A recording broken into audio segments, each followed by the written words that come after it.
acknowledge Senator Sachs. This is an invaluable service she's providing. I think you would all agree with me that civil discourse lately has been defined by a lack of civility. It's been defined by misinformation and fear-mongering, especially on this particular issue. If the public is informed, and if the public is then engaged, we can win this discussion. We can win. We Floridians can win this fight we're having to redistrict and make Florida a national leader in electoral reform. So I'd like to say that this is doing God's work. This is invaluable, these kind of sessions, and thanks for the invitation. Ask a history professor to talk about redistricting, and you get the history of redistricting. There's a PowerPoint that will, I don't know if you can see it. Not yet. It's coming up, it's warming up. Okay, it's warming up. All right, I'll start. I don't need the PowerPoint. When George Washington was inaugurated in 1789, there were 65 members of Congress. And each member of the House represented roughly 30,000 people. Times have changed, have they not? Roughly 30,000 people. The way we reapportioned, that is redistricted or redrew the lines, was as we added population, we simply added more members of the House. So that each member of the House would still represent roughly 30,000 people, which was the vision of the framers. As we added new states, as new territories came in, as we moved west, we added, until we got to the early 1900s. At that point, we reached 435 members of the House. At that point, it was decided that if we continue to add new members, today we have a few thousand people sitting in the House, and it's probably dysfunctional with 435. I couldn't imagine 4,000 or 35. So we had something called the 1929 Reapportionment Act. And the Reapportionment Act froze the number of representatives at 435.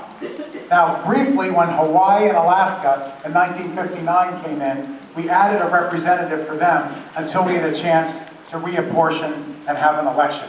So briefly, we've gone over it. But other than that, the 1929 Act has limited us to 435. What happens is every 10 years we take a census, the decennial census, and in the 2-year period after the census, we redraw the district lines to hopefully reflect changes in population. How many people are from the Northeast in here? Everyone, right? Me too. So New York, New Jersey, Pennsylvania, they always lose seats in places like Florida, gain seats. We have to reflect the changes in the population. The problem is that the state legislature is charged with redistricting. And the state legislatures around the country, whether in Republican or Democratic hands, both parties have been guilty, the state legislatures typically reapportion based on their own re-election and the benefit or advantage of their own party. They do not do it, typically, throughout our history, either party, to draw districts that are fair. So what happens is, let's say hypothetically, the Republicans are in control. What they'll do is they'll take 2 Democratic incumbents, they'll redraw the districts to make the 2 of them challenge one another. Either way, no matter who wins, you get rid of one Democratic incumbent. And when the Democrats are in charge, they misbehave just as much. We call that gerrymandering, everyone? Gerrymandering. The term comes from 1812, the year 1812. Elbridge Gerry. Has anybody heard of Elbridge Gerry? I have a slide to read for up there, okay? This audience would hear everyone, the press. Elbridge Gerry was a signer of the Declaration, member of the Constitutional Convention, although he refused to sign the Constitution, thought he smelled a rat. He was the vice president under Madison and was known for having a cute quip. Madison was our smallest president, by the way, 5'4", weighed 100 pounds. Wow. Weighed a buck, soaking wet. So not exactly representative Pierman or I, okay? So he was 5'4", weighed a buck, little fellow. And Gary used to always say of Madison, quote unquote, so much mind, so little matter, which I think is but in the year 1812, there he is, he was governor of Massachusetts at the particular time. And he was assigned with redrawing districts in Massachusetts. There's a likeness of the districts that he redrew on your left side. Wow. This is from an old newspaper article. What he did is he drew all the districts in order to advantage his friends. Anyone in the state legislature or Massachusetts congressional delegation that supported him, he gave them a friendly district. How is it friendly? Instead of the voters picking their elected officials, the elected officials pick the voters. If you were a Federalist or an anti-Federalist, a member of the new Democratic Republican Party at the time, he would give you a certain percentage of people in your district so that you would win. A newspaper reporter who had a very colorful imagination said that the district looked like a salamander. It looks more like a dragon, right? Said it looked like a salamander, so it became known as a gerrymander. And we mispronounced the word, we call it gerrymander. So that's where it comes from today. One of the things gerrymandering has done historically is it advantaged white incumbents in the South.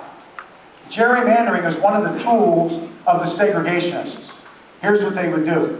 Of course, we have the census every 10 years. What they would do, let's say it's the year 1950 to 52. They should be reapportioning based on the 1950 census. They would use a census from 1880 or 1910, which showed rural areas to be larger than the new growing urban areas, which tended to have larger African American populations. So by using antiquated census data, segregationists in the South were able to keep themselves in power and deny quality representation, and that is deny African Americans a seat. The other thing that was done was this old wagon wheel. And two of the most shameless examples, one was done in Alabama. What they would do is this. They'd take an urban area, let's say Montgomery or Birmingham or Mobile, one of the three urban areas in Alabama. And the urban area, the center of the city, had a larger black population. So if you create that as one district, you will likely get a black representative. So what they would do is they would start drawing the district lines and the epicenter, right in the middle of the district. So imagine the middle of the wagon wheel as downtown Montgomery. Then by drawing the spokes of the wheel out, what you do is you slice up the black population. So now, like carving a pizza, the black population is spread among 10 different districts, diluted enough that no black gets elected. Because you have low turnout in the black community, and you have enough whites in rural and suburban areas to compensate for that. They do that, and they did that in Arizona also as a way of denying American Indians from getting a fair shake. They would start, let's say, the center of the Navajo or Hopi or Havasupai Apache reservations and start slicing the pizza or placing the spokes of the wagon wheel. So there's a long and shameless history of gerrymandering. Don't think it just started recently. A couple of real quick examples. Scholars are united in their agreement that one of the most shamefully gerrymandered states in the United States is Florida. We're one of the worst. Of the 25 most gerrymandered districts, Florida, I think, has 3 or 4. So we're easily one of the worst. Texas is pretty bad. But one of the worst districts in the country is in Louisiana. Louisiana's 4th congressional district. You see it on your left in green. It divides communities. It does not follow natural geographic boundaries like rivers, mountains. It does not follow community boundaries, county, municipal boundaries, parish boundaries.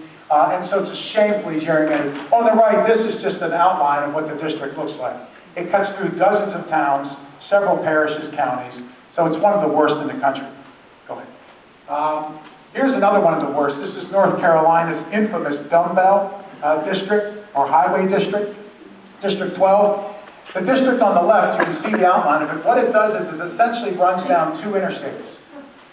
The district is drawn in an effort to help create what is called majority-minority districts or minority-majority districts, usually the former. In 1965, we passed the Voting Rights Act. There was an amendment in 82. And in the early 90s, there was an effort to make the country look a bit like, the Congress look a little bit like the country it represents by creating minority districts. Now, originally, the Democrats were in favor of this for obvious reasons. African Americans more likely to vote Democratic. And the Republicans opposed it bitterly, brought countless lawsuits against it to try to stop it. The shoe was switched then later, as I'll show in a minute. What happened was they designed crazy districts in order to make sure an African American was elected, like District 12, which ran down 1 foot on either side of an interstate, and then found a black community, encircled it, and went down another interstate to find another one. What happened was, because the African American community has lower voting turnout, you cannot have a district that's, let's say, 55% black, 45% white, and assume an African American is going to get elected. So what they did was they gathered basically every African American voter they could find for miles and put them in a district. The result was what we call bleached districts. The surrounding districts were lily white. And what happened was, in 1994, Newt Gingrich and the Republicans took over Congress for many reasons.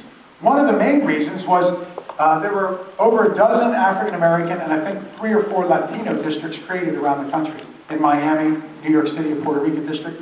All the surrounding districts were lily white, they all went Republican.